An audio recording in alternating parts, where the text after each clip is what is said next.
everybody. Welcome back to Let's Be Real, the podcast where we talk about mental health systems and hopefully some change. I'm Tara. I'm Sheri. And welcome back to another episode. I think we're going to get a lot of good responses for today's topic. So stay tuned. But before we even start with that, like what could start off this conversation, I had asked and polled on our Instagram based on our last episode, who sent you to therapy? So after you listened to it, hopefully you kind of had a response. And we did get a few responses, but the one I want to focus on today is someone responded. Actually, it was more than one person that responded this, but there's one that's highlighted in my head that I remembered from this morning. I got the response. It was my ex. My ex is the one that sent me to therapy. Oh. And I didn't ask for details. But I'm sure Sheri and I can think of some reasons that might be the case, whether they were in a relationship when they went to therapy, whether it was... That's why they're ex. Yeah, that's why they're an ex. Exactly. Or, the breakup is what triggered a need for therapy. That's actually my relationship with my current therapist. That was the triggering event. Did I say trigger enough times, Sheri? If you could say it one more time. Trigger. I hadn't felt the full effect yet. Okay, all right. Clear my throat. Is there anybody listening to this podcast playing a drinking game of how many times Tara can squeeze? That's a good idea. We would all be drunk by the end of the day. No, take a sip. We don't play drinking games with shots. That's a dangerous game. Oh, yes. Okay. I'm a buzzkill. So all right. Take a sip every time I say a buzzword. Okay. So whether for me, the event that sent me to therapy was a really intense breakup, and I've been in therapy ever since. Obviously, I've evolved into other topics now, like evolving myself as a human being and understanding how and why I am. But that was what first sent me. I literally hired her probably 4 days after the breakup happened. Oh, yeah. That's why I first went to, well, actually, that's not true. The first time I ever went was more for some issues not being able to get pregnant at the time. So that was a different issue. Yeah. And then it was issues based on getting divorced and sure. Yeah. Yeah. And themes that keep coming up in my sessions now are definitely things that are residual from my relationships. Right? Oh, for sure. So right. That's our topic for today is the trauma in relationships and how it shows up in residual effects in your present day, no matter what work you have or have not done, how it shows up and what we do with it. Right. And I think we've said this before about people coming to therapy and saying, oh, I already worked on that before. Mm-hmm. So that's not there anymore. I'm like, oh, okay. Then why are you still reacting? Yeah, we're about to fuck around and find out. That's what I'm saying. Because they are already fucking around and finding out. Right. That's the problem. Somebody else around them is seeing all of this. Mm-hmm. And awareness is such a problem. When you have people in your life that tell you something and you're like, oh, I didn't do that. Why? At some point you have to ask yourself, what did I do something wrong? Right. And it's not about wrong or right. It's more about where are you responding from? Mm-hmm. As my coworker in my office always says, are you responding from your wounded child?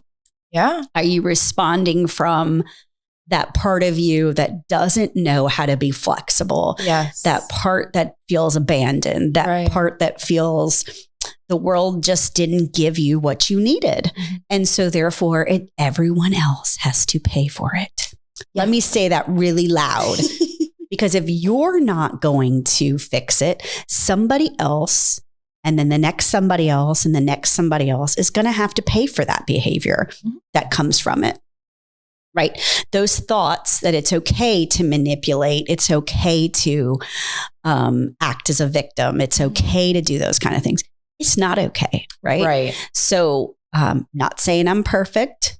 You'll hear me say that a lot. Mm-hmm. I'm definitely not. And I'm sure I fall in this myself. Okay. Yeah. So I know one of our episodes was why your therapist needs a therapist, something to that effect. Right. So Sheri did start going to, now I'm talking in the third person. Yeah, she did. But yes, I started going to therapy and I'm learning some things about myself that I don't necessarily like. Right. And really makes a lot of eye-opening things to me about why I do what I do. Mm-hmm. So I'm trying, right? Yeah. So I'm in the process. And again, I don't like, not that this is a trigger, excuse me. Take a sip. This is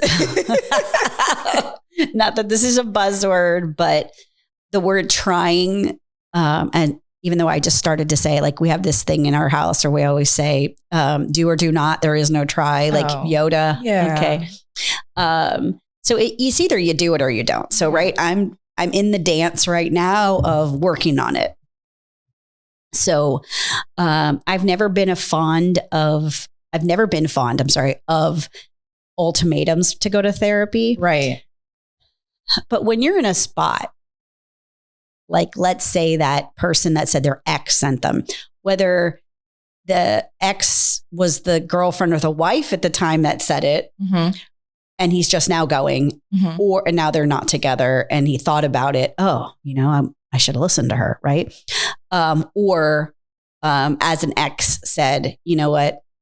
Maybe if you go to therapy, you won't have this problem in other relationships. Right. Yeah. Who knows how it went down, but at some point, if you listen to the people in your life that say something's not right here, I see it. Mm-hmm. I know you don't see it, but maybe you should go talk to somebody about it. And then those therapists that are ready to work on trauma. So there's a big difference between coming in and saying, I don't know why I behave this way. Right. Or I don't know what she's talking about. Or I apologize, because I did not gender this person. Well, I did, right? So, that's me. I'm always the woman versus the man, and I don't mean to be, but okay. So I go into therapy and said somebody else told me I have a problem. Mm-hmm. Okay, good for you. You followed through. You said, all right, I got it. They gave me an ultimatum. I'm here. Yeah. I don't really know what they're talking about. Can you help me figure that out? Right. Or I'm coming to say I came and I'm really not going to do anything else. So having a good therapist that's ready to deal with trauma and help you with things happen in the past and do a lot of inner child work and all those fun words. Yeah. EMDR, which helps to get to separate the feelings that are still here from an event that happened in the past, because so much of us are responding to either our mothers, our fathers, somebody from our childhood. We're not responding to our spouse. Correct. We're responding to somebody else. Yeah. The familiarity of these feelings connect me to my inner child, mm-hmm. to little me. And this is how she or he would respond. Right. And then that's how it's showing up in my relationship. And it's, from a therapist standpoint, removing that veil is very, very difficult, because we're watching our clients get challenged in these thoughts and these ideas of, oh, I'm more hurt than I thought I was. Yeah. The wound is still fresh. It's still open. It's not, the Band-Aid didn't work. The Band-Aid I tried before didn't work. The Band-Aid of just showing up in therapy isn't working. This is the awareness piece. That's the piece that's usually missing, right? When major change doesn't happen, it's because the awareness piece is missing. Yeah. So it really sucks when your therapist has to be the one to pull that Band-Aid off and say, I'm going to give you a mirror, mm-hmm. and you're not going to like what you see. Right. And it doesn't mean you're a terrible person. It doesn't mean that you're a mean, awful, nasty man or woman or whatever, right?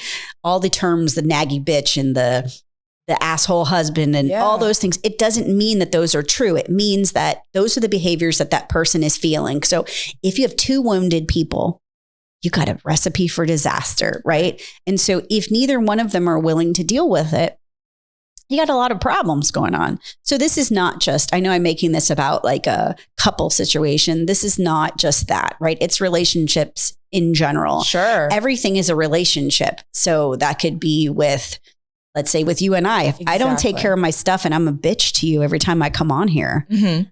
Damn you, Tara, get your shit together. Right. Even though you probably would be saying that to me. Right. But then, I got to I got to check myself. Right. Somebody's got to say to me, Sheri, whoa, what's wrong with you? Mm-hmm. And that's what's, good friends are, check yourself before you wreck yourself kind of thing. Exactly. Right? Exactly that. We can take that from our friends. Hopefully, most times, if you're good friends and you've been friends long enough and they see that this is, you're going down a bad path, right? Right. More likely are you able to take that from a friend than you are from a spouse or a partner of any kind, right? Yeah. It's hard. It is. It's hard to listen to people that can catch those behaviors. Mm-hmm. And on the same vein of everything being a relationship is these things can show up in a lot of ways, and they can show up solo too, and how we treat ourselves and what we believe we're deserving of. Oh, yeah. Say that again.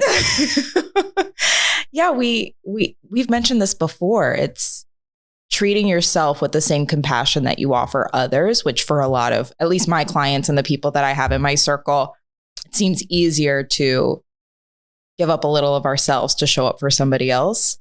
But when are we able to show up for ourselves wholly? Right. Agreed. Or if you're the wounded one who doesn't know how to show up for somebody else and thinks that everybody needs to show up for them, because that's what happens is we get into this victim stance that we feel like I've been wounded so many times, or even one major point in your life, right? Because there's so many critical times in life, or critical people in your life that we don't even realize how that one event or short period of time can make a big difference, right? So they're responding to that. Plus they're saying, you know what? They never gave me what I needed. So now it's your job to give me what I need. So now I always have to get what I need. Yep. Because I'm a victim, because nobody gave it to me before. Right. So it's a vicious cycle. It will never end. It will keep going from generation to generation as it has. I mean, look where we're at now. Exactly. Right. So the wounds are open, and they are, dare I say, contagious, or at least genetic in some way, shape, or form. They are. Right? Well, and when I started my journey of learning and understanding trauma and how we treat it, the most strange thing I heard, because at the time it didn't make any sense to me. I totally get it now, but this idea of generational trauma. And we see this every day with a lot of things going on with all kinds of different populations, right? But the idea is if my grandmother was sexually abused or violated in some kind of way, more than likely that is going to go on to the next person, right? Her daughter, which is then going to next go on to me, right? So even if nobody in between had any actual trauma, it just goes on and how that person treats the next person. Right. And so it's as if that behavior is being continued from person to person. Right. That this is really becomes, like you said, almost genetic, right? But it's behavior based. Behavior based. It's not biological. Right. It's behavior based. These learned behaviors that we pick up based on our trauma, based on survival most of the time. This is how I keep myself safe. This is how I maintain my sense of control. That's where we see things like manipulation. This is where we see things like the victim mentality. It's a control aspect, right? It's, I've been violated. Things have been out of my control. What do I do to make sure this doesn't happen? And they oftentimes show up, at least when we're treating trauma, in very unhealthy and maladaptive ways. Absolutely. So I also wanted to touch, because we were talking about couples for a long time, and I think a lot of listeners appreciate that, whether they're single or in a couple themselves or more. I mean, hey. Hey, it's a group. Have at it. Okay, do what you got to do. Okay. And I say that because this is an area I'm studying more, the polyamory and throuple, plus just all of that. It's fascinating to me because the level of communication you have to have is admirable. Yeah. I mean, I would love to say that I would be able to have that. No. Yeah. As I sit here now, I don't think I have the capacity for that, but I love hearing from people that do, because they make such great points. Anyway, we could talk about that. I actually have someone that I could invite to the show to talk about that. Okay. But talking about couples and bringing in and having one or two of those people in the couple or more in that couple be wounded, whether it's childhood or past relationships. If you are wounded or if you have experienced trauma, you are still fully capable of showing up as a great partner. that awareness and ability to take feedback, I think, is the crucial key point in that, is your ability to hear. Let's say that again. Your ability to hear, that didn't make me feel good. When you say that, I don't feel good. Or this action doesn't make me feel respected or loved. To be able to hear that and say, okay, that's a me problem. Let me address, let me receive that. And this is good reflective listening. This is good, like, relationship. And this could happen in friendships too. This could happen with your neighbor. It could happen with anybody. But I usually hear these kinds of conversations with couples because they are stuck having these conversations more often than not. Mm-hmm. Your ability to take that and not place the blame back onto the person who feels hurt or disrespected is such an amazing skill. I don't like that it's an amazing skill. I wish that was innate, but it's not. I'm going to tell you that it's so not innate. It's not. It's a skill. You have to practice. You have to learn. And the way you practice is through conflict, which also sucks. I hate conflict.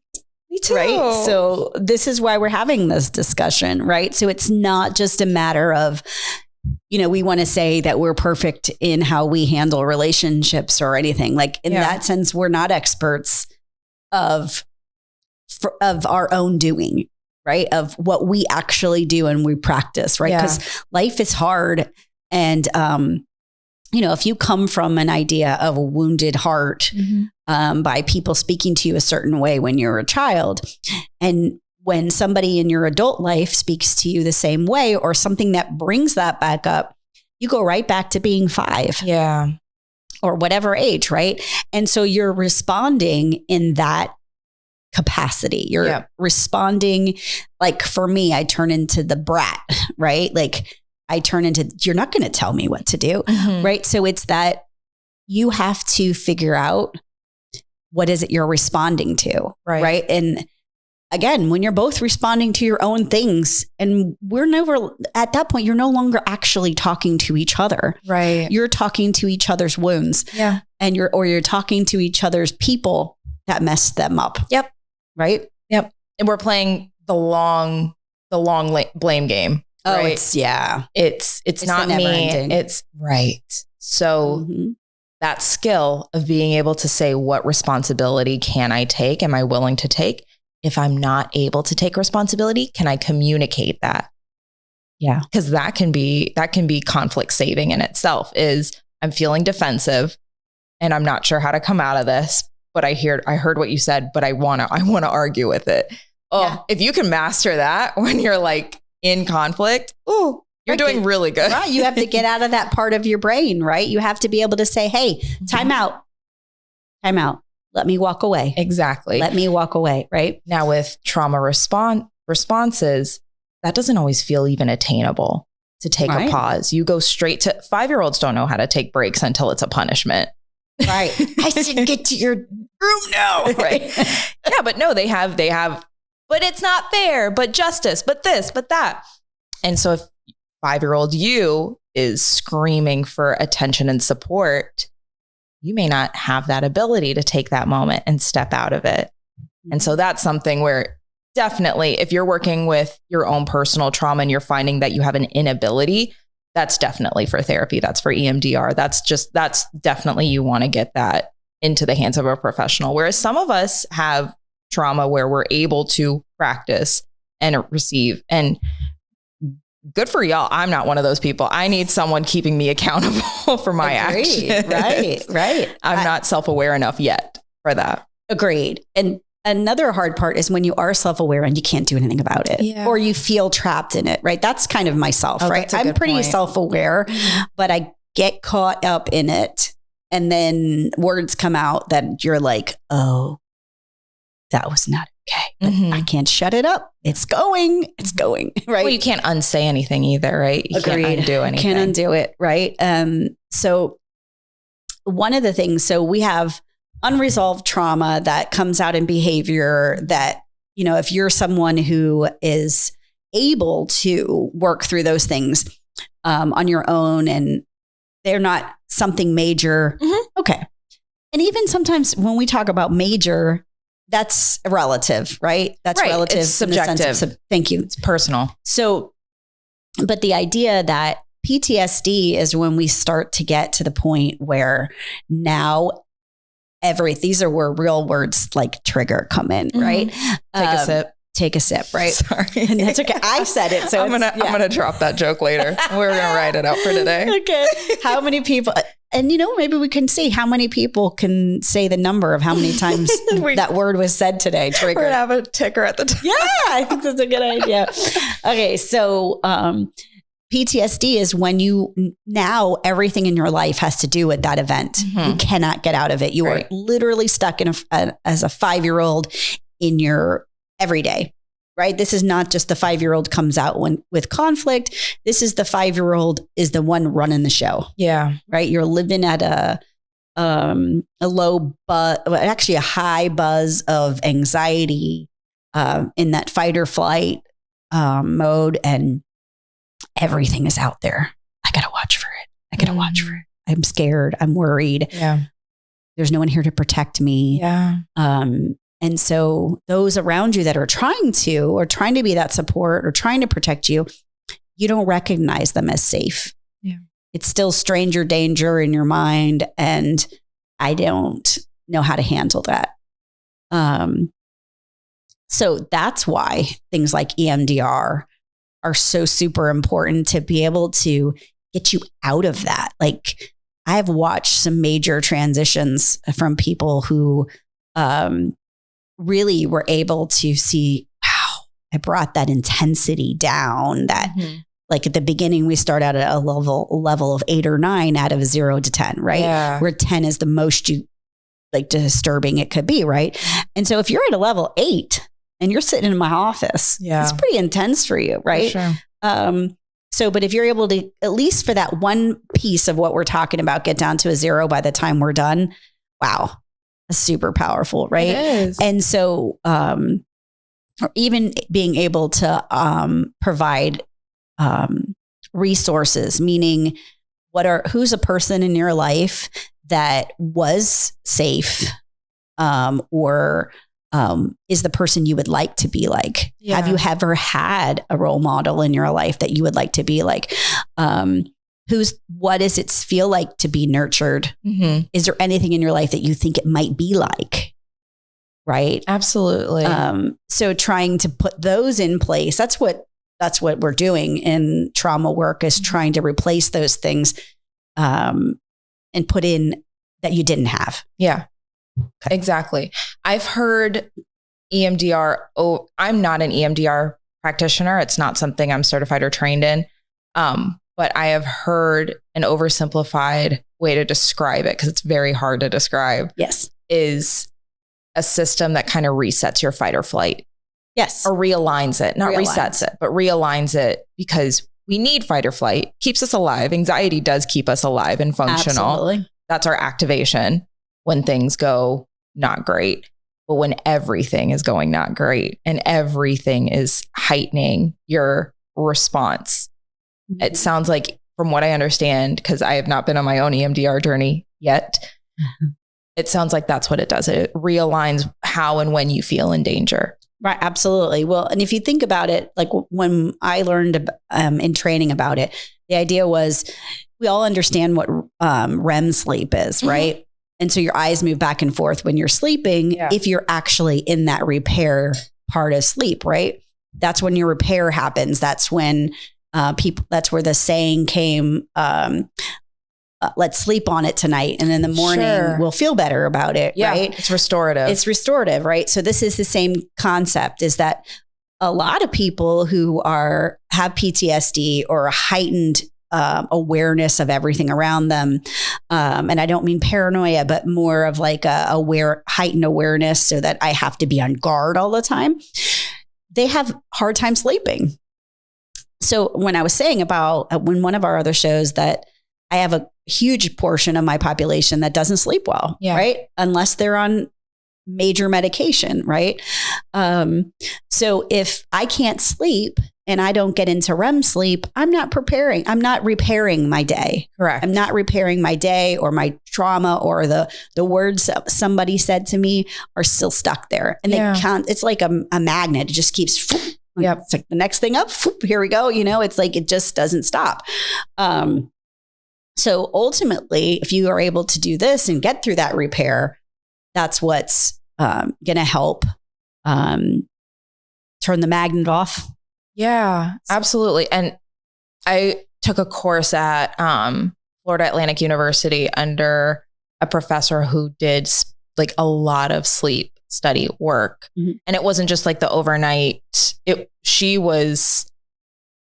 We spent a long time on sleep hygiene, which is like how you set yourself up for the best quality of sleep. Mm-hmm. And it has been like a go-to homework assignment for almost any client I work with. Because if we're not repairing your sleep, we're really not giving you a solid foundation to build on. Absolutely. And it's one of the most vital things. And the nice thing, knowing that sleep hygiene is within your control. Can I give you actionable items? And people love that. Yes, I love it when I get actionable homework. Right. So it's task-based. It's early on. Now, those who have a very hard time sleeping, there's other measures to help intervene and support that. But once you get your sleep down, you're really working with a good solid base. And just to like full circle this, if you're not sleeping well and you're in conflict, everything that we're recommending is out the door. That's what I'm saying. You don't have an equilibrium. You don't have a neutral to work from. You have heightened or dull. Right. That's what sleep does to us. It doesn't give us that.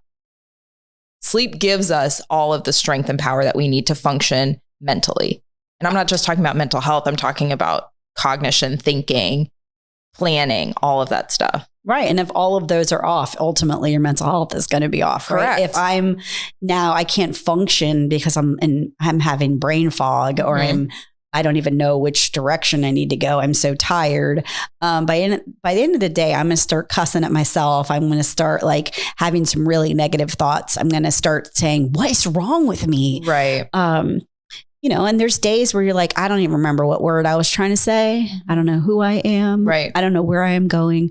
And then and if you're able to get back into a good sleep pattern, then it feels like, oh, okay. All right. I know what's going on today. Mm-hmm. So I feel okay. Right. If I'm in a good awareness space of what's happening around me and getting things on track, I'm going to feel good about myself. Yeah. So those are all like major factors of that. Right. So my whole purpose in this conversation is to say, if you've heard more than once in your life that, your anxiety is way too high, mm-hmm. or I don't understand why you're not okay doing that because everybody else, I know we shouldn't say that, right? But if they're comparing you to basically the rest of the world, or where you can't do things because you're so paralyzed by it, or you're such a grouchy ass. If you're too anything. Yes. Okay. If you're too just sensitive. Go and figure out what the hell's going on. What does that mean? What does that actually mean? Just find somebody, damn it. Right. No, but the idea is that if you know you have shit, you know it. You don't even have anybody that needs to tell you. Go find somebody who's going to help you with your shit. Yeah. Stop sending it to the next person. Right. That's all I have to say. Address it. You got some feedback. Do we trust the source? Maybe, maybe not. But is it worth looking into? I'm going to say every time, yes. Yeah. Because what's it going to hurt? What's it going to hurt? If somebody said something to you or they didn't, if you're feeling it and you know that the situation with your dad or your mom or whoever the hell in your life was not good. And you know that you're reacting to that. Because we know it, even if you really don't have a lot of self-awareness for individual activities or things you're saying, overall what happened to you. Come on. Right. So go get it taken care of. Yeah. Save the people in your life, please. Save the future for your children, for the people, because this is what's happening. Yes, we're all excited about mental health right now. But at the same point, stop worrying about what somebody else said, whether it's right or wrong, politically correct, respectful or not. I don't care. Stop worrying about that and start worrying about, how do I be just a better person in general? Right. How do I get to the best of me? Mm-hmm. Because I know it's there. The best is still there. It just means that I'm letting something that happened 20 years ago still affect me now. You're not living there anymore. Let's take you out of it. Let's bring you back to now. Yeah, do yourself that favor too. Right. It sucks to live like that. It does. Because you don't get to live in today, which take a sip, mindfulness. That's what it's about, is being in your moment, being in your present. And if you can't appreciate this becomes a memory that you don't even feel connected to. Exactly. It's just going to keep going on, and you're going to still not understand why people are not accepting you for who you are. Right. Because they don't know the real you at that point. You don't either. I was going to say, and maybe you're missing who you are too. Yep. So give yourself something to work off of, guys. So I'm going to say a plug for where you can find, and this is a nonprofit organization, so I'm not plugging anybody that could give me money. No, just kidding. It's EMDRA, so emdria.org. ORG. And that's an organization that trains people. They are the training body for people who take EMDR. And EMDR is eye movement desensitization and reprocessing. So you'll never remember that. But the idea is EMDRIA, EMDRIA.org. And that's where you can find a therapist. All you have to do, it has a lot of great stuff that explains it, videos. And then it also, for the therapists out there, it has great information on how to become trained. And it also, you can plug in your zip code and find a therapist in your area that's trained to do it. That's awesome. And we're seeing more and more therapists that are doing in person again too. Yes. So EMDR can be done virtually. Yes. And it really just depends, right? Mm-hmm. If you have a lot of hard work that needs to be done, if there's a lot of, we talked about the big T traumas, like military trauma, all those other things. I think you should see somebody in person for that. I would recommend it too. Just because of, proximity and safety, right? But if you're, for the most part, otherwise functional, everything is okay, you're not going to go off into some kind of state that we don't want you to be in, then by all means, it's up to your therapist to be able to decide whether to do that online or not. But it's possible, yes. Correct. That's awesome. Thank you for sharing that. It's been a while since I've been on that website. I get to peruse some more research. Yeah. Now. I mean, I think that's the way, because we're a consumer, right? And so the consumer should know what it is they're going into. Absolutely. And I'm thinking about it like I'm going to go, my therapist is trained in EMDR and I'll be hiring her for that very shortly. So I'll be on track too.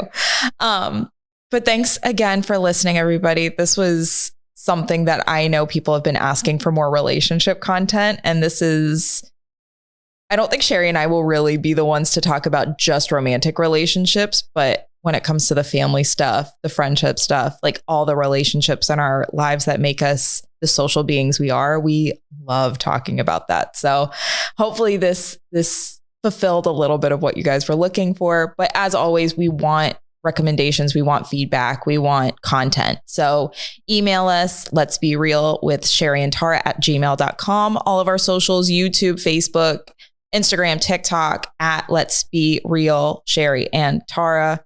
You saw the cogs in my brain turning while I was remembering that. You did great.